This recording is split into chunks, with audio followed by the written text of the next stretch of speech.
Hello and welcome back, everybody, for the final game of Week 7 for the LCS Challengers League. It is 1-1 on the scoreboard between Wildcard and AOE. As AOE had to bounce back in that game, too, it seemed like Wildcard could have made it happen, Joshi, but what would you say about the coin flip? Sometimes it's always heads. a 50-50. Sometimes, you always get the thing. You get the good things and the bad. I'm trying to remember what game it was where I was casting, and it's just like, even with their opponents getting 3 kills to start the game, it was still a 50-50 that it was a wildcard game, right? It was just going to be so chaotic, and this one almost lived up to that, right? They were up 4,000 or 5,000 gold, and then they still managed to pitch it with a couple of ill-fated flanks coming through from Quacker and Winnie. And so going into this last one, we really need to see the captain of Wildcard kind of step up, because these last couple of games have not been particularly impressive from him. It was mostly just him allowing Aaron and Doxa to take over game 1. Well, let's take a look at the champions that have been banned out so far, because this is Fearless Draft. AOE and Wildcard cannot play the same champion twice, so it's important to note that. How heavily do we think that will impact either of these teams' ability to win this third game? Do we think either of them is more advantaged than the other based on what's available to them? The biggest difference for me is definitely the fact that Wildcard have already shown a little bit of vulnerability to Quacker losing too many of his champions at a time, right? He's already lost to Udyr, he's lost to Renekton, and that just means that you can effectively ban him out with only 3 bans, which suddenly becomes an option for AoE because they're on the blue side.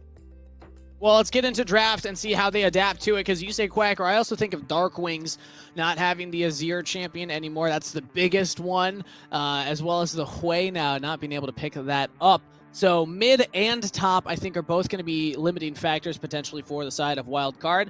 So let's see how AoE want to approach this, as they are now on the red side. Now, you had Wildcard's win rate on red was 4-4. Now it's 4-5. Does that mean that on blue it's 5-4? It was 6-4, or it was 6-4 after their last blue side game.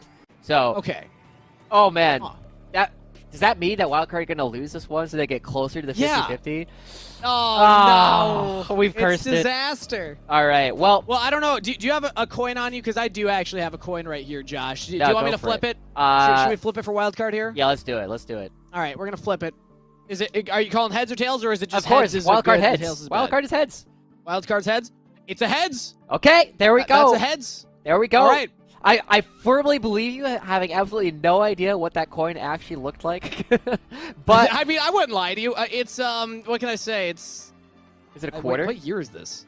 2013. I haven't looked at a quarter in years. I don't want to do that. I feel old now. All right. All the state quarters coming let's through. Catch up on the bans so far. Okay, now luckily for Wildcard, AoE have not banned any of the things that Wildcard really need up in the top side or the Orianna, which means that Wildcard now have the freedom to pick one of those. I do kind of expect this one to be an Orianna ban unless AoE has something they specifically want to play into it. But with the Jax ban, it says to me that Quacker has something that he's really looking to play, and it might still be the Cassante.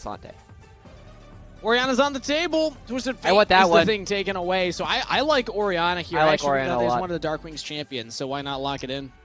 It's also the thing where we haven't really seen Darkwings have as much success on a variety of champions. It really is Azir, Orianna, where they find a lot of their wins. And now, with Quacker still looking for an opportunity to play one of his signature champions, he doesn't have a ton of time, but he will need to pick it by blue 3, which means that we will be seeing a counter pick from AoE basically no matter what.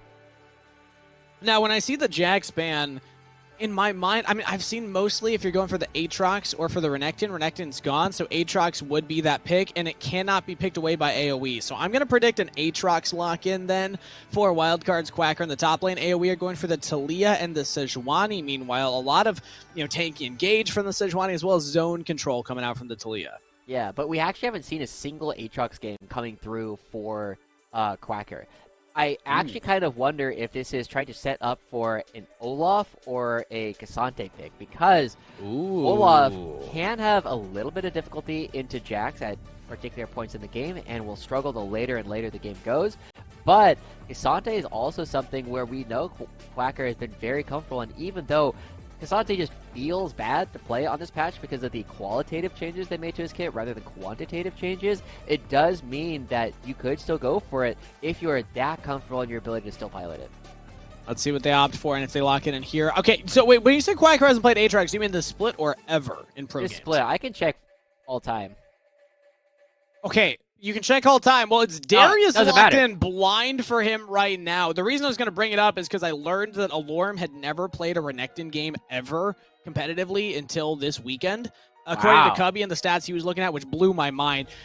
Aatrox would be a similar champion that would blow my mind if a top laner's never played it. This doesn't blow my mind for Quacker to play, but a little early to pick it. Yeah. As this is blind top lane, and it's Vayne counter by Zamudo. Ooh, that's a really tough position to be in. But also to confirm, at least in Challengers League, we have never seen an Aatrox come through from Quacker. He might have played it in Tier 3 at some point, but yeah, never played it. Cassante has been his most played by far, and Darius, his all-time, he's got a 60% win rate, but he's only actually been able to play it 5 times in Tier 2 or above. So 3-2 then. 3-2. Now going into Zamudo and the Vayne, this matchup is miserable. This matchup is so bad for Darius that I will play the Vayne. Having never played Vayne basically in my life, this is the only time I play it, is if I know that I'm going to be playing it into a Darius, because it is so easy to dodge out on the apprehend. Now the question is, could I play the Vayne into the Darius? Depends on whose Darius it is. Okay, well, I'm going to assume Quacker's Darius. No. Okay, well, at least he's got that going for him. Yeah, but unfortunately, he can beat the Zamudo king is as Vayne. probably leaning more on your side of the skill level than on my side of the skill level. And Zamudo does like those ranged champions. We've known him for this. I mean, he'll pull out things like the Varus top lane, the Akshan top lane. Yeah. So, yeah, the Vayne's right up there. Hey, he loves the Fearless top lane. He loves the brand top lane as well. But with this Vayne coming through, the one thing about Vayne is whenever you play a ranged champion top lane, their biggest vulnerability is that they get absolutely blasted by any junglers coming up towards the top side. And Vi is a very good ganking jungler, so this could be an opportunity for a very top side focused game. There's not a lot of synergy between Vayne and Sejuani. Yeah, you're not going to be stacking the Vayne passive. I mean, maybe the Sejuani can just, like, start the fight by engaging onto the Darius, who oftentimes likes to take Ghost instead of Flash, or maybe Ghost and Flash, but then you don't have the TP. So depending on what Quacker wants to go for, you can get heavily punished there. Either way, it's going to be a lot of bot lane focus for the bans remaining here as Lucian, Braum, and then Smolder Misfortune taken off. So AOE will opt for an Aphelios as their red 4 pick. We don't see a lot of Aphelios, but he has popped up here and there, especially with things like Melio still being, you know, a decent pairing with him. Yeah.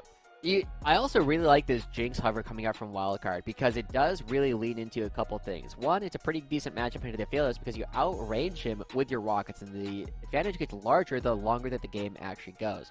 However, one of the other things that it really leads into is this composition for Wildcard is set up for Reset City. You get the first one if you get the Darius to start popping off. Jinx is also popping off at the same time. And you have the tools to lock one person down and burst them with the Orianna and the Vi. So there are really good tools here for Wildcard. The more chaotic fights that they tend to play are really set up for a lot of success. And this Blitzcrank really leads into that even further. I like this response from Wildcard. Do I think that they're favored? No, but I think this gives them a very strong chance when it comes to actually trying to take these fights.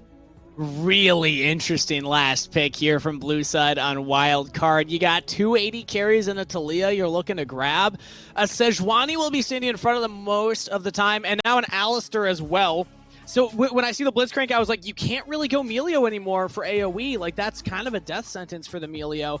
But I like this pivot. We got 2 giant engaged tanks to stand in the front for all the ranged damage that they're going to have standing behind them. And it's actually going to be a little harder now for the Vi combo to get onto the people that they want to get onto. Yeah, they have the resets, but you're not going to get resets off of a Sejuani, probably not off of an ulting Alistar either. So I think all things considered, I don't hate this pivot from AoE and their final pick. Saving support counterpick on red side has led to victories in the past. I think it is quite strong in the current game state. But this game is going to be so much focused on this top side, right? Depending on how well Quacker does, and he has outlaned Zamudo 2 games in a row, will tell us a lot about Wildcard's chances in this game. The bottom lane will also be very explosive, and so the way that these 2 lanes have gone have been pivotal in determining who wins each of our last couple of games. Wixie and Breezy won game 2, Aaron and Doxa won game 1.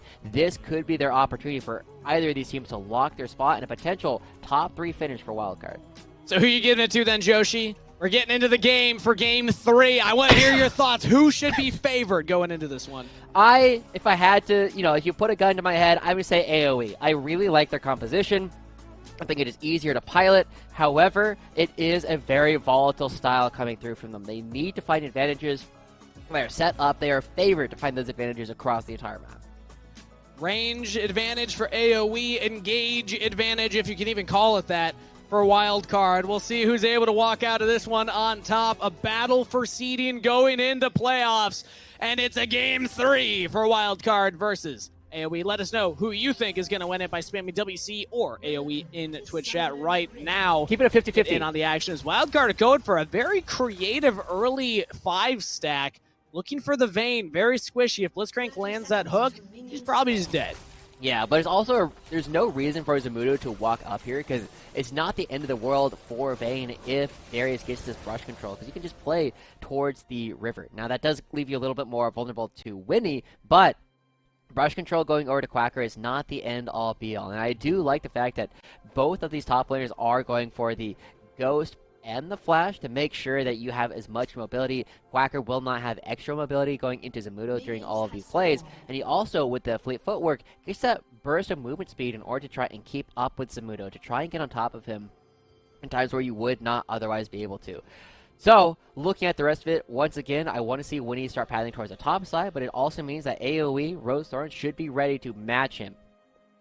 And we see that right now with where the junglers are starting. Camps are about to spawn, and Winnie's on the Raptors. Rose Thorn will be on the buff with the leash. So maybe Rose Thorn a little faster, but Winnie, let's see it. Does he go for a clear on the bottom side as well before passing up, or does he just go straight from Raptors up to the top half of the map and try and impact that Vayne lane as quickly as possible? We'll see it as soon as he clears these out. Looks like it's back to the bottom camp. So we'll opt for a more efficient clear rather than a full defend Quacker clear. Yeah, I mean, I think one of the things that you can do, right, we see this with the early smite, it does mean that he can choose to skip over the Krugs and go directly towards the Wolves, Blue Buff, and Gromp, and kind of surprise Zamudo a little bit on the potential timings, but at the same time, we also need to cast our eyes towards the bottom side of the map, as we see Winnie is not going to try to gank early on. Instead, it is going to be looking to maybe try and flip the script a little bit. You know that a lot of the time the jungler is really valued trying to deal with the Vayne or the Jace or the Gnar or whatever it happens to be up in the top lane that is giving you a headache. But you can also try and play towards the opposite side of the map where you expect that the opposing jungler is going to be very far away from. I do like here the Quacker with the Fleet Footwork. We saw it right there. Going to help him sustain a little bit more in this lane. It's all about surviving versus the Vayne and trying to not interact with her too much. And then, like you said, reset City later on in the game if you can get there. So if Winnie can look to play to the top side, like you said, try and punish the Vayne, but I'm also wondering how much can be done bot lane. I know Alistar's scary to hook, but if Doxa hits that big Q onto Wixie, there's a chance that you're able to kill the Aphelios as well, and we do have the wave shoved in here, so yeah. Early on priority for Wildcard's bot side. They're both expecting the junglers to be pathing up, so they feel safe to do this. We'll see how much. There it is!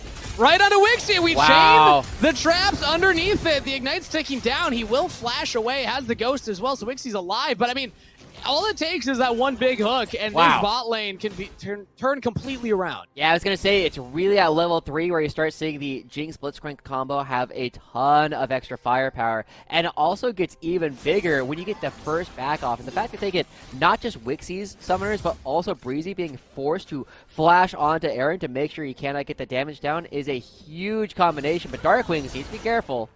Yeah, he's fine for right now. Breezy is roaming up here. They might even be able to get his flash on the clear, so Rose Thorn knows where the Vi is, trying to back up. Like you had said, he read the play, will protect Zamudo, but doesn't read that Winnie's still here, I guess. And the ward just expired. Zamudo could be in trouble. This is a really big window. Yeah, the ward disappearing at the wrong time for Zamudo. Should not have spotted him there. But Quacker clearing this wave more aggressively does maybe give Zamudo an idea that there is a jungler around. You would need to flash Q.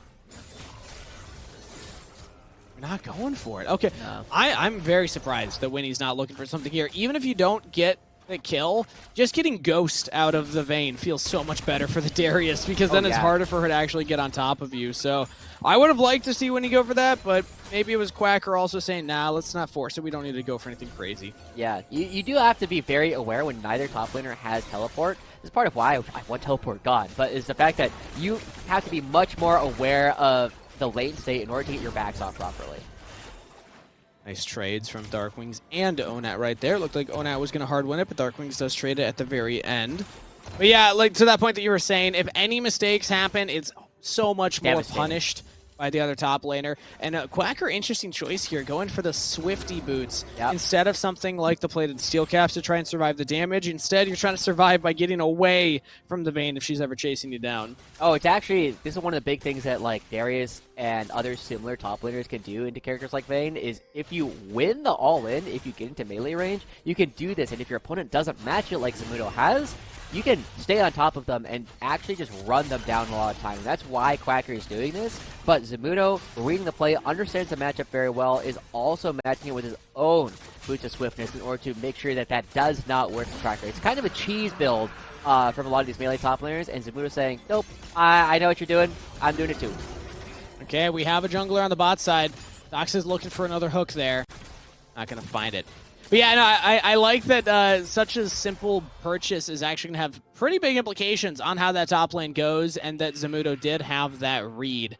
When he gets the dragon, the grubs are traded as Rosethorn takes those, and Rosethorn might look for a dive. Onat's coming up here, has level 6. Weaver's Wall is available. Yeah, this is very, very dangerous. This is why Darkling's already on his way up. Here it is. There's the ghost popped by Quacker. Pulls him in. Shockwave on a 3. Massive damage from Darkwings to turn the play back around. And AOE now got to get out of there. Winnie's running up quite far away. Ooh. Flash out from somebody. That was Rosethorn's flash right there as Quacker is trying to chase him down. Has level 6. So very respectful from Rosethorn. Yeah, big play coming through from AOE to try and go for that, but also good read from Wildcard, making sure that Darkwings gets up there when he needs to. Now, it did cost Darkwings a fair amount of experience. Even though he's currently even, he lost an entire wave in the mid lane in order to try and make that play happen as he was walking top lane instead of catching the wave. So that should be an experience advantage for Onat. It's not a play for absolutely zero, but we are starting to see a bit of a stratification in this game, Steve, because we know that top lane needed to go well for AoE, and bottom lane was still a bit more of a flip, and so far we are still seeing a fantastic play as Darkwings gets jumped on again. He's in so much trouble. Flashes the Glacial Prison, but here comes Breezy. Headbutt Pulverize combo. Dox is there to turn it, try and get onto Onat. He actually pulls in the tank instead. First blood to Onat. Doxa couldn't thread the needle. This is what the comp wants to do. Sejuani and Alistair can just create so much space for these damage dealers. As now it's a 1v1 Aaron versus Wixie, and Aaron is not winning that one. Wixie doing massive damage here on the Aphelios. Gets flashed out of Aaron, and Breezy will look for the kill himself. Headbutt into the wall. Pulverize with the trample. Might just have it. Gets onto him. There we go. The combo's enough for the kill. Man, that was just like the please leave me alone, but no, too much movement speed coming out from the cow. He's able to keep right on up, and Wixie with the white gun absolutely going to be tearing Aaron a new one in that play. AoE blowing this game wide open after such a good response from Wildcard towards the top side of the play to make sure that nothing happened to Quacker. They end up losing so much on the bottom half of the map, which suddenly means that the fact that they keep Quacker in the game does not help them at all when suddenly the other side of the map is going well. Oh, actually, I'm surprised they didn't just kill him. I was worried that the Blitzcrank was going to die right there. But I guess Wixie wants to get the reset off because Aaron does get back on the map and kind of shove this in. Going to be a short window here where they actually can crash this wave. But yeah, I mean, the play still feels so good for AoE. Now they have a 1.6 thousand gold lead here. The Wildcard are going to have to try and claw back from. After the early game felt like it was going their way, they were able to have that defensive play topside. Aaron's gotten a couple waves in, will now get a plate for himself, but the kill gold for Onat especially is kind of swinging things over to AoE's pendulum. And that will help out quite a bit, because Onat is a really big playmaker when he has the resources to do it. But we are still looking, the game is not completely out of hand, even though it is very firmly in AoE's core because of the fact that Wildcard do have this reset composition that they can play for. They do have a lot of tools to blow open team fights, but if they fall behind, right, Zamudo here is going to be able to set up another freeze. He's one of the best top laners in our league at getting these freezes set up and maintaining them, something that he has very much learned from the Church of LS on the other side of the Pacific. We know that Zamudo loves to play like that to the point where even it would annoy some of his teammates like Keel, who would say, hey, I need some priority to play with here. And Zamudo would be like, fine, I will push out my lane, I will break my freeze order to make sure I can help you. Was Zamudo also the top laner that didn't buy a control ward until That is him. the 7th week of the season or something like that. Yep. Can we check on Zamudo's control ward purchases this year? We haven't done that. We should just have like a Zamudo watch at every time. I got you. Let's see. Okay. We'll see. You know what? Let's do an over under Twitch chat before Josh tells us. Over or under, has Zamudo purchased 1.5 control wards this spring split? Do you think it's more than 1.5 or less than 1.5? Throw it in Twitch chat. Josh, have I bought you enough time? Do you have the stat? I think the only stat that I currently have is vision wards per minute, which is a flat 0. There are now. It's possible. Wait, what? It's possible. I thought that counts your actual wards too. No, just vision wards. His wards per minute is 0.24, which is like a pretty normal number. It's like a little on the low side, but vision wards per minute being a flat 0. No, okay. This goes to 2 decimal points. That means he has played 0 control wards his entire split. And Doxa getting caught. All right, here we go. The Blitzcrank can't really get over that wall. Has to flash it. Weaver's wall doesn't clip him to the Dragon wall, though, so he does make it out. Burning the Summer Spell right before the Dragon still doesn't feel good, though, so that should be AoEs. But, yeah, okay, anybody in chat that said under for 1.5, congratulations. I guess you're the winners. Well, here, it's probably not going to make a big difference coming out as Zamudo still has so much control up on the top side. And with the fact that Winnie has not been coming up top lane very much at all, he made the one visit earlier, there's not a whole lot of downside to this either. And now Winnie's going to be starting to hit these grubs. He should get at least one of them, but who got the first ones? No, Wildcard got the first dragon, so AoE got the first one. They could get still 5. I literally never remember. Every time, it's like I see it happen on the screen. It should be AoE 3-1 right now.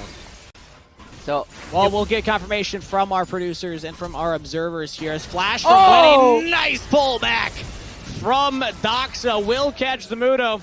The Blitzcrank is really a wild card, no pun intended, for the team, as it is able to catch out anybody out of position. Yeah, and getting that through, multiple coming through. We do get the red side 4 grubs, which does match what we were talking about previously. Now Doxa looking to see if he can find anyone with a hook, but not going to be finding anything further there. That kill going over to Quacker, very much needed. I don't know if that's the best place to put the goal, but making sure your Darius is in the game will help out quite a bit. And now Rosethorn, even Rosethorn is trying to help out his top laner, saying, don't you worry, I'll get a freeze. However, the fact that Caster Minion crashed means that it's actually going to be a freeze for Quacker if he wants it.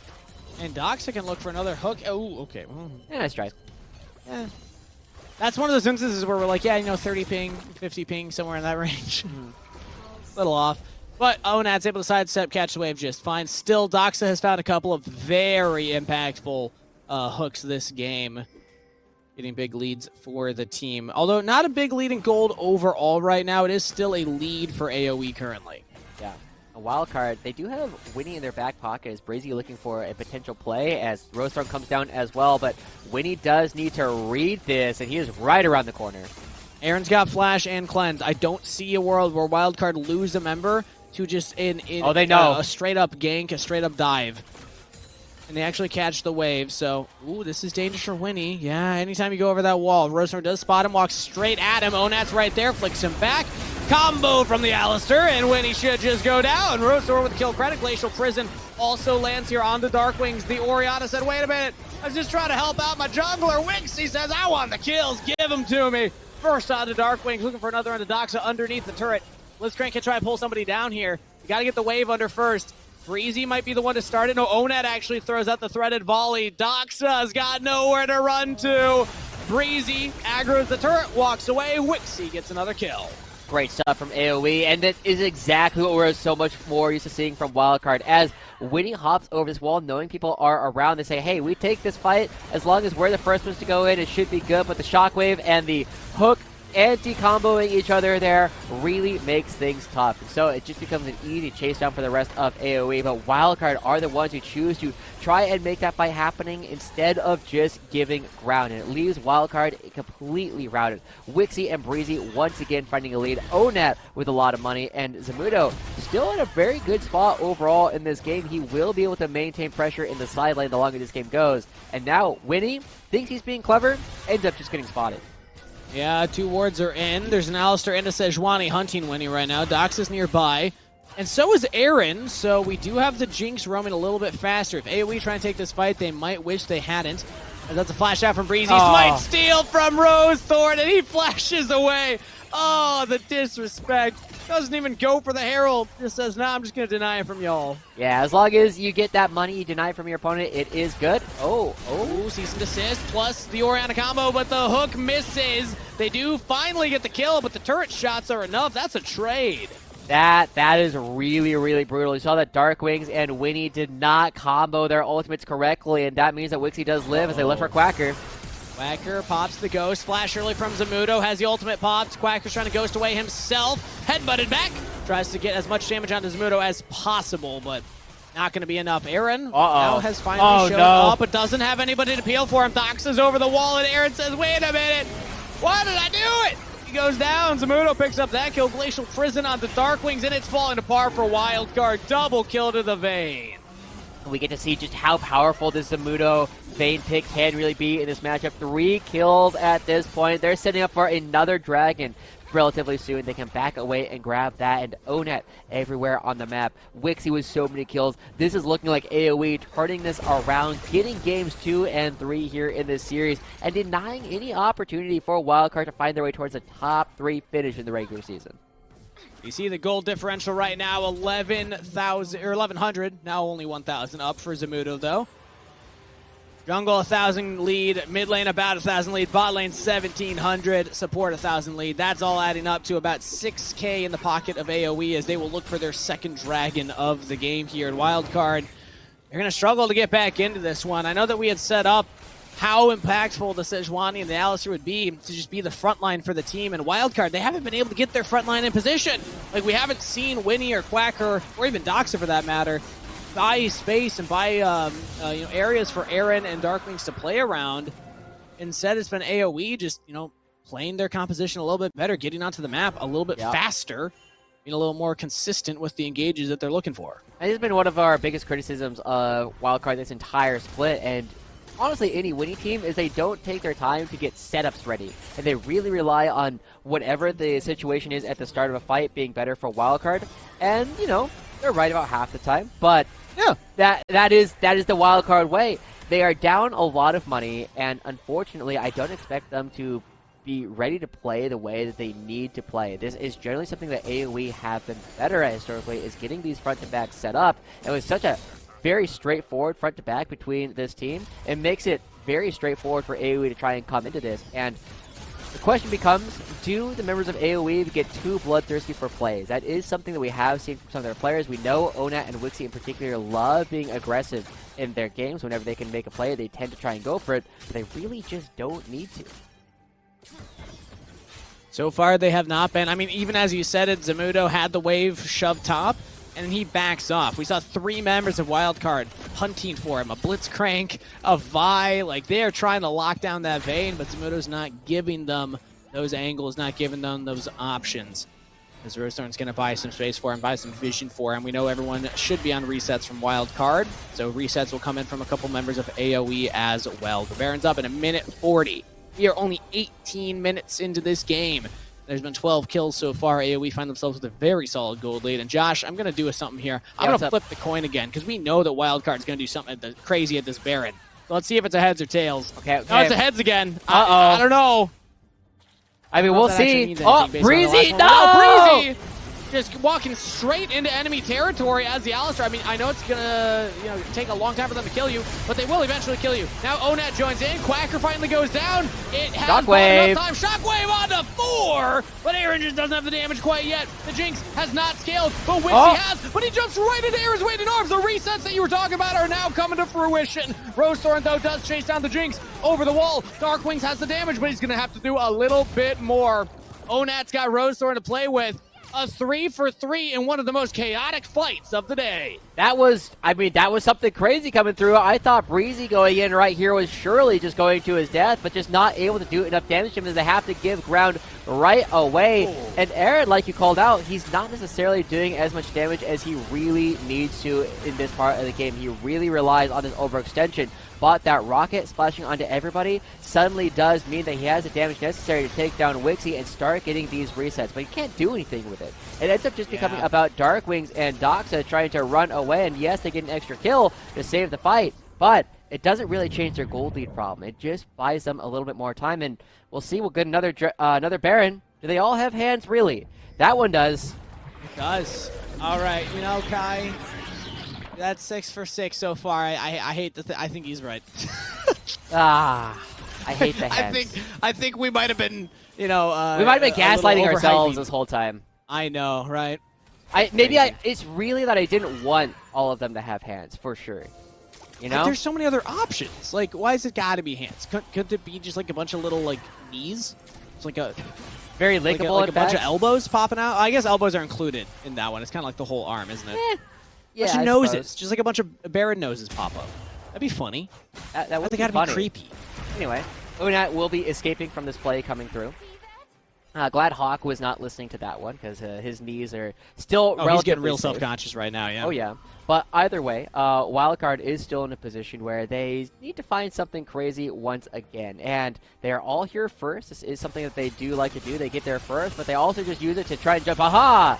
Oh, can't get a Ranger Wixie, though. Winnie's really looking for it, and he's just going to get popped.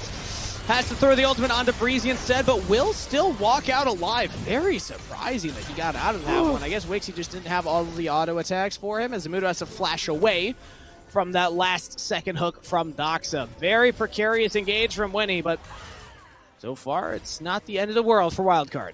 I do find it really funny watching Wildcard, right? Because one thing I said they don't do is they don't really do setups for their plays, right? But they do, in fact, move to the dragon first, and then they always go as soon as someone gets close, because like, haha, surely they will not expect the oldest trick in the book.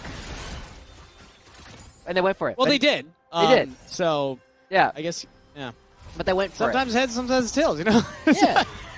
We've been getting a lot of mileage out of that one for Wildcard this time around. But it's going to be a dragon picked up for AOE, their third of the game. And they are stacking these Infernals. It's going to make the Vayne, the Aphelios, the Taliyah even that much scarier. Oh! Okay. I like it, Aaron. I like it. Yeah, you gotta go for it at this point in the game, but it is still definitely a position where Aphelios is a huge beneficiary. It loves having all that base AD, and everyone else is just like, you know, it's nice to have. Vayne doesn't rely on AD quite as much, but the Taliyah does really use it quite a bit. And now, Wildcard, hey, moving to the other side of the map, what do you know? Maybe we should stop calling them Fnatic Death Brushers and just start calling them Wildcard Death Brushers, because they've done this 3 times this game alone. Winnie brushes. Winnie brushes. Whooshes. Whooshes. I don't like that one. Everyone scrap it. Quacker's not going to run quite away, as good though, as as everybody else you from know? AoE is too close for comfort. Yeah. Flangles kind of sounds like fingers, like phalanges, you know? Is that the word for fingers? Yeah. I was homeschooled. I don't know about that stuff. Anyway, we got the Scuttle Crab, so we can spot if the Baron is started by AoE. But AoE does not seem interested in it currently. Instead, Onet's heading to the bottom side. We're going to catch a mid-wave as well, and we have a little bit of a lull state here. So, I don't know. Josh, seen any good movies lately? No, I did not watch Dune 2 with you guys, so... Not Dune 2? Yeah. I've heard it's good, but anyway, I do want to say I am a little bit worried for Wildcard as... a little worried for AoE. As the longer this game goes, the more time Wildcard have to do something weird, you know? We've already set up their win condition with Vi and Orianna ulting the same target, and then you reset Aaron, who suddenly will do a lot of damage. When you get to 3 items as Jinx, that's when you really start hitting your major power spikes. True. He's already on 2, right? You only need about 7 more minutes. Here. Wow! Pulls in the Alistair. Breezy says that means I can engage, but Quacker actually stops a headbutt, but he just jumps on the Winnie instead. Wixie has nobody threatening him, neither does Onat to go down, but Aaron actually gets Zamudo. There we go! There we go! Another pullback onto Onat. Triple kill to Aaron. You wanted something weird. What was that? Wildcard take the fight. I think that was a blind hook from Doxa over the wall, just saying if anybody's here, I'm going to hook them, and then what do you know? It's the resets coming through from Aaron. He takes over the fight. Now they're onto the Baron. There's no smite coming through, but there's also no smite for Winnie. It is kind of possible for Wixie to try and go for something, but he's already left. What are you doing, Breezy? Yeah. Oh, what? Breezy. What is going on here, man? Breezy's trying to Hex Splash over and steal the Baron and just gets punished for it. I mean, a valiant effort. I suppose there's no smite on the enemy team. Maybe if I had some Okay, it's not blind. He did see Rose Thorn there, but I don't think he expected to pull Breezy. Yeah, all right, let's see where the shockwave goes. Yep, what do you know? It lands onto Zamudo. He takes the rocket and instantly goes down to Doxa on the backside. And then, hey, Arius a free hit. It is exactly the win condition we had set up for a wild card. And now they're just going for the full-on resets as Aaron taking full control of that fight. That is exactly the kind of thing that AOE needs to avoid, and the game back to even in terms of gold. However, AOE still have the easier to pilot composition as long as they aren't getting hooked. They have to see Wildcard do that kind of play yet again in order for them to try and win team fights. Luckily for them, it's not a particularly hard combination to pull off. Sure. Now, I'm going to introduce something new for you, Josh, because we've got the Wildcard coin flip. How about the Wildcard dice roll? We know something weird's going to happen, but the number on the dice determines just how weird it's going to be. Do you have a dice on hand? Yes, I do, actually. All right, I'm going to need you to roll that for me, as it looks like we might actually have a play happening right now. Weaver's wall in the Dark Wings. He's caught out of position, has to flash over the wall, does not get condemned into it. Breezy on a big flank. Finds the knock up onto 4, but there's just no follow-up from the team. Now Winnie re-engages onto Zamudo, who's got to get out of there. Has the flash, yeah, but Breezy goes down. Wildcard, 5 members strong. AOE have to limp away. I mean, that was pretty weird. That was just a wild fight coming through where we had so many different flanks, but Wildcard with the Rally Cry Baron buff is taking down multiple turrets, and once again, they have a gold lead in this one. Can they take down the inhibitor turret? That would be a huge win. But instead, they need to go reset for the Dragon. Now, Steve, I got a D6 for us. You ready? Okay, I asked for the roll. Dragon's up in 35 seconds. Give me the weird roll for what Wildcard is going to do with this dragon. It's a 5 on a D6. That's pretty weird. That's pretty weird. It's time. 5 out of 6. It's time to start setting up. Wildcard will be here at the Dragon beforehand. That is the soul for AOE if they were to pick it up, but they will be getting there after Wildcard do. Now, Wildcard have gone for the same trick in the book over and over again, and sometimes it's worked and sometimes it's not. But Wildcard are now here, and Doxa just needs to land one more important hook to put them in a dominating position. And they make it happen. They're walking forward, Winnie and Doxa, man. Every time those two are next to each other, you know AOE started to sweat. They just push them away with the mid-wave priority. It will take this Dragon. AOE are not going to contest it, so that is Dragon Soul denied, but AOE will opt for a later fight instead. We're getting to that 3-item Jinx, so we're at that 3-item Jinx, rather. Getting to a 3-item Orianna on top of it. And so far, AOE's chances in this game are starting to slip away. Breezy's, like, so far away from everybody. Rosethorn and Zamudo are hanging out together, but there's more members of Wildcard here. Yeah. I don't know what the plan is for AOE right now. That's an odd setup. As we throw out the Glacial Prison, trying to keep the turret alive, hit the wave, but they still get the turret, so Wildcard walk away with more. Yeah, but now Wildcard does need to be aware of the fact that Ona is still pushing off in the side lane, and Winnie took half of his HP just tanking up that structure. So it looks like it is very likely to be a 1-for-1 trade in that regard, but Wildcard once again with the gold lead and will not be able to clear this house, so it will just go right on back to AOE. I actually do like that. I mean, I was questioning Breezy, but I think he was literally just hovering to make sure that Onat had the confidence to go forward, and then once they saw multiple members bot wave, he was like, all right, now I'll back. Onat, you're good. There's nobody near you. You can push in. So, pretty smart, you know, with hindsight 2020 for AOE to at least equalize the turrets. Yeah. It is still a really big opportunity here. Wildcard, they now have the gold lead, so their game plan is easier to set up. As you were already talking about, Dark Wings already has 2 items. One of them being the Rabadons does mean that at level 16, even with only 2 items, his ult and the dissonance hurt quite a bit. But now Wildcard, they're being a little too weird about it. They're really weird right now. I don't like a Vi and a Blitzcrank being this far away from the rest of the team. They don't have the damage to actually kill anybody if they catch them, and they're on vision. We haven't swept here, guys. There's like a really good... Okay, that was straight blind hook right there. And the Glacial Prison lands, but it's buffered from Winnie. That's not too bad. You'll take that cooldown. At what point do they actually sweep these bushes? That is the big thing for me, right? We haven't swept yet. We haven't swept. Zamudo still has a product control ward.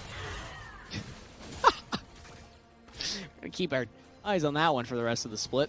Yep. Will he buy one at any point before playoffs? Probably not before playoffs. No, maybe maybe during playoffs. You know, maybe now that we playoffs bring is it to his when Zamudo's attention, like, it's worth. Yeah, we will at Onat on Twitter and just be like, hey, this guy still hasn't bought a control ward. Do you want to have a discussion with him at all? Either way, Wildcard setting up. Less than a minute left before the Baron. And that is a major opportunity for both teams because Dark Wings should have a third item complete here. Aaron might be on his fourth. No, he just got a Zeal, which is still very helpful. But Wildcard really want to get at least that third item completed onto Dark Wings if they can. I wonder how much he's currently sitting on. Yeah, it's got to be a lot. Although, I'm just realizing... 684, it's not that much. I don't... do these items even build into anything, these two components? Because I know that Banshees needs a needlessly large rod now, right? So, I don't know. I don't build a lot of mage items. Maybe I'm wrong, but it seems like Darkwings is actually slowing down his build just to have a little bit of magic resist in it. We'll see if he is able to get to that third item.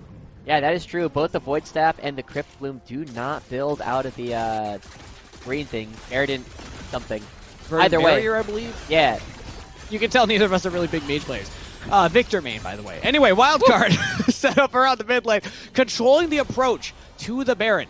AOE have their Alistar in front. He takes a good chunk of damage right there. I'm happy that Winnie didn't fully commit, though. Just take the burst. Now Breezy's going to be a little easier to kill on the second engage. Speaking of, Winnie's going forward for it now. Zamudo that was wild. That was very aggressive from Zamudo. No front line to help him out there. Winnie will jump away. And we are giving up control around the Baron to go chase this Alistar away. The Breezy's there it is. Oh, Zamudo gets completely separated from the rest of the team. And that's a 5 out of 6 if ever I've seen one. Real weird play as Wildcard will pick off the enemy top laner and march as 5 to Baron. Yeah, really pushing Zamudo super far. I love the fact that they have the Vaya and the Blitzcrank ready to go to pull whoever they ult as far away as they need to get towards the rest of the team. And that is going to be a Baron coming through for Wildcard. It also sets them up right before the Dragon to also work to deny the Soul. Now, Wildcard are going to be backing away. Surely we have a completed item coming up for Aaron, at least at this point. Yes, it has the PD. Good item on that character, and is going to be moving away as they go towards the Dragon. Even Darkwings, because they have the Baron recall, can afford to back a little bit late as they start moving towards their Infernal Dragon. Looks like he wants to get the blue buff, but he's actually just going to walk and join the team. Might not have enough gold to purchase that needlessly large rod or whatever he wants to pick up here. So instead, the team's just going to stay on the map and push mid. Dragon's got 15 seconds. AOE don't have the luxury to just sit in the river. They got the wards down. They got to worry about the mid lane push. This is my favorite play. In order to pull the enemy team away from an objective, you just push a lane and threaten to take part of their base. And now Wildcard, they have control, but there's lots of wards around, but no teleports. So Wildcard, they're setting it up, and they get Breezy. Oh, nice hook over the wall. Breezy is tanky, but he is not invulnerable. Super Mega Death Rocket almost grabs the kill. And that is another Dragon Soul denied. Now it's soul point for Wildcard. And they have this Rabadon that is stacking up on Darkwings. It is so effective because of how much they stack into each other. Now, Wildcard, they're going to continue pushing forward in this position. They still have a minute and a half left of the Rally Cry Baron buff, and they're going to start sieging up. They have so much range. They just need to not get caught. Breezy is back onto the map with full health, but nobody's willing to walk forward. AOE did such a good job in the early and mid game. Sejuani and Alistar tanking everything up, buying space, and most importantly, preventing the Blitzcrank hooks from landing onto their ranged carries. But I guess now we've just had our confidence shaken. It feels like AOE, Rosethorn, and Breezy are less willing. Breezy's willing to throw himself in. Rosethorn just doesn't seem willing to be that tank, to be the one that soaks up the CC engage and buys space for the carries. Yeah, and that's a third item coming through. The Crypt Bloom is here for Darkwings. Whenever they get the takedown, they get so much. Ooh, I thought that was Winnie ulting, but now Doxa looking. Okay, Zamudo's able to dodge that one. Now, but a flash from Quacker gets onto the carry. Massive shockwave from Darkwings, and Aaron's going to be the one picking up all the kills. A Quadra to Wildcard's bot laner, and what an explosive end to the game. Wildcard make the comeback happen, and they will close out the series, taking over AOE in the standings and setting themselves up for a top finish in spring. God, I can't believe that Quacker, this entire game was playing it from behind, but he's the one at the very end who sets up the game-winning play. Yep. Darius did nothing this entire game except for win it at the very end. And I would love to get a replay of that on our screen if possible, because it is so cool to see exactly how well Wildcard were able to go for this combination, because it's the kind of thing that you really need to know is going to be coming through beforehand. Don't know if we're going to be able to get that, but still. I don't know either, but I want to say shout out to Quacker, though. I do want to echo that sentiment. This is showing why you got to ban the Darius. I mean, the fact you can blind pick it and get counterpicked by a Vayne, and he's still doing just fine. Josh, you were even saying that you were pretty confident that your Vayne could have won that one, and unfortunately Zamudo was not able to pull that off. But with that said, we do need to close off here, so we're going to send it to a short break before we come back with an interview from one of the winning players from Wildcard. Stick around, you won't want to miss it. We'll be right back after this. Introducing the new foot-long sidekicks at Subway. Try the warm and delicious foot-long cookie, foot-long pretzel, or foot-long churro.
LCS players are some of the best that North America has to offer. But did they start out that way? Did they just wake up one morning and decide they were LCS ready? No, of course not. They all had to start somewhere. And that where, for most of the players that you've seen, was here, in the NACL. And while NACL stands for the North American Challengers League, it also stands for our core fundamental tenets, being new and old competitors learning. And that has been our fundamental belief since this league's inception, and has led to the success of many players who need no introduction. Their stories differ. Younger players looking to, or just starting to make their mark here in the LCS, or you have older, more experienced players trying to breathe new life in their careers after minor or significant dips. What matters is that NACL is not where stories end. It's where they begin. And you're wondering, how do they do this? How do these players grind up for the first time? How do they make a comeback after falling off? Well, for one thing, the NACL is on live patch, much like the LCS. On top of that, we have something that they don't, and that is Fearless Draft. Fearless Draft, if you don't know, is a setup where when a team picks a champion, that champion is no longer available for the rest of the series. Something that was implemented in hopes to improve champion flexibility in our players and strategic depth in our coaches. And it is something that our teams have already taken to quite well. All right, let's bring it back to the players. Even at this moment, they are grinding it out in the NACL. showing their stuff, honing their skills in hopes that they can promote to the LCS and make it to that big stage. And we have names that you should be very excited about as an LCS viewer because you may see them sooner than you think.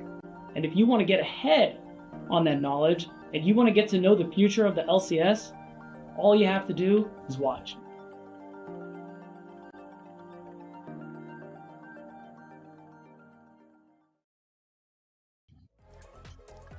Hello and welcome back, everybody. We have our interview with the victorious jungler coming in from Wildcard. We got Winnie. Welcome, Winnie, and congrats on the win. Welcome to playoffs. Oh, we're in playoffs? Oh shit! Yeah, You've been in congratulations. Oh, we have? Oh, You didn't even know? You got one series left to go, man. Oh, yeah, that one's against Ken. I have that one marked down, so I mean he'll be ready. Yeah. Or I'll be ready. He'll be waiting. By my calculations, I actually think you were locked before this one, but this one definitely solidifies it, and you're also playing for seeding. You have a chance here, not to add pressure, but you have a chance to even make top 3. Because I believe, yeah, you have Supernova as your last opponent, right? Yeah, and they have you and then FlyQuest, so if they lose those 2 series, there's a chance you leapfrog and actually take their spot here. So what do you think about the team's current form, and what are your kind of expectations going into that playoff picture for power level of where you rank? Yeah, so I mean I definitely think we definitely had some unexpected wins early in the season, but we also dropped one to Lit, so everything's kind of balanced out. So I definitely think we're above definitely where our preseason where everyone thought we were, as well as kind of our own expectations. But in terms of our current form, I think, I have really high confidence in our team. I definitely think we had to do a lot of creative, kind of problem solving during the series and also in game to kind of find ways to actually get a W, and we were able to do that. So that's obviously something that a lot of teams don't really have, and just having that, it's something we can rely on. And just everyone's individual form, I think everyone's doing a great job individually, and just as a team, we're coming together. Definitely have had some hurdles, but got over them, and we're definitely looking good going into playoffs, like you mentioned. That's awesome. And we know at the same time that while you're doing this, you're also playing on the SLU squad, the St. Louis University, where you guys have been one of the top contenders, or at least one of the ones that we are expecting to do very well in the collegiate space. How has it been juggling time between playing with Quacker and Surdy while you practice for both Challengers League and for CLOL? For sure. I mean, in terms of CLOL, we haven't actually, as if I'm in squad with Surdy, we haven't really got many reps so far. Obviously, he is a big commitment being on, one of the top teams in NCL, and obviously still having professional aspirations. And, we're trying to do our best just as a 4-man core, just to, keep our individual level high, as well as, be ready for the time that, we bring him in, then NCL season concludes. But yeah, working with 2 different tops, I mean, I've worked with a lot of players in my career, and I had a recent where I was able to work with Quacker in the relegation tournament that we ended up winning, but yeah, no, it's definitely good. I always enjoyed working with different people, and in terms of juggling it, I mean, yeah, CLOL at this point is pretty Mickey Mouse, so obviously things will pick up near the summer, but yeah, obviously our priority right now is just doing NACL, having our success as a 4-man core here, and then we'll bring it up with them, and then hopefully have a good CLOL run. Now, you mentioned that you're keeping it on your calendar. You're ready for your next opponent here. Now, why is it such an important match for you, in particular, going up against Kenvi? Is there any kind of history there? Anything we should be aware of? Yeah. Well, not history, but no, Ken's just one of my good friends. I've always respected him as a player in the different scenes, and just obviously he's approaching this split with kind of a different expectations for once. Kind of back to the grassroots of when he was first in academy. Just Sure. that 1v9 kind of carry style. Obviously that sometimes backspires, as you saw. He's getting a little cocky in the Lee Sin, and in his last years I saw a bit. So he's gonna have to clean that up if he's gonna want it up here, because I would not lose to Chad Jungle, but he somehow did. So. It happens. We all have our good days, and sometimes we have our other days. But as we start getting towards the end of the regular season here, Winnie, I'm going to ask you the same thing as Manu earlier in the day. We got to start talking about the Most Valuable Prospect Award. Now, I want to ask 2 questions. Firstly, if you had to give it to someone on your team, who would it be? And secondly, if you had to give it to someone not on your team, who would it be? On my team, so I would say, I don't know if there's a most improved prospect award, but I definitely think it goes to Aaron. And obviously, me and him, we have had a definitely interesting relationship going back to when I first joined CLOL, because I'm coming off a stint where I played with incredible ADs Meech, who's an LCS, Lost, who is a perennial LCS player, people I respected, and just I definitely came in with not a lot of expectations for him, not that respect level I kind of should have had, and just seeing that he's been able to overcome kind of just the negativity I brought towards him. I'm seeing that success now, and it wasn't even me pushing him to be at the level that he's at. I definitely think he's stepped up. He's someone that even if I wasn't in his CLS team, I would definitely want to play with. Just on a roster. So I definitely think him. But I do think that all my teammates are actually playing exceptionally well, at least compared to what I expected from them. I think even with the Liverpool and Williams just or Dogs, he's picked up support really quick. Isaac, he's definitely playing a lot better than he played last summer, and I think Quacker always just having his chance being known as Solo Kill King. But yeah, I definitely think Aaron he's shined the most to me, at least compared to where I see him. And then outside of my team, I think Jay, like Sheedon, I think he's been playing really well. I think who? He's someone I missed that. Or Sheedon Jay. Jada, okay, oh yeah, well. nice. Yeah, he's playing on a really strong team. I just think he brings a lot to the jungle pool, both carries and as well as I think his facilitator. Like gameplay's really improved and stepped up, and yeah, him, Ken, definitely two people I really respect. And we definitely all bring our kind of own different things to our teams, but yeah, definitely a lot of good players to split. A lot of props. I love to hear it, Winnie, and also happy to see you finding success here as well. Any final shout-outs you have for anybody watching before we let you go? I just want to shout out. Shout out to a bunch of people, just my teammates, staff, just making things easy. Although our results have kind of looked good, and coming into split with like low expectations, I had a lot of personal things I was going through, and which kind of like showed in our kind of random losses at the split and just how that affects practice. But just seeing how my teammates have kind of catered to that and adapted and just like giving me the space I need in order to kind of perform. Big shout out to them. Obviously, shout out and love to my family, always super supportive and just awesome people, and as well as my girlfriend, because she's definitely catered around kind of just being a professional like since 2020. I've always been focused on myself, and I didn't really grow up. I'm still like acting like a kid and stuff, but as I kind of grow up, just having someone there who's respects what I'm still doing and gives me the space and time that I need to in order to play these, while just having that juggle and bounce back. I definitely think it's important that as people age and grow up, you definitely need that kind of support system. So wife buff is real, but not wife, but yeah, something along those lines. But yeah, definitely lots of shout outs and all that. Partner buff is real. Sure. There we go. Yeah, all the support structures are awesome to hear about. Thank you so much for coming on, Winnie.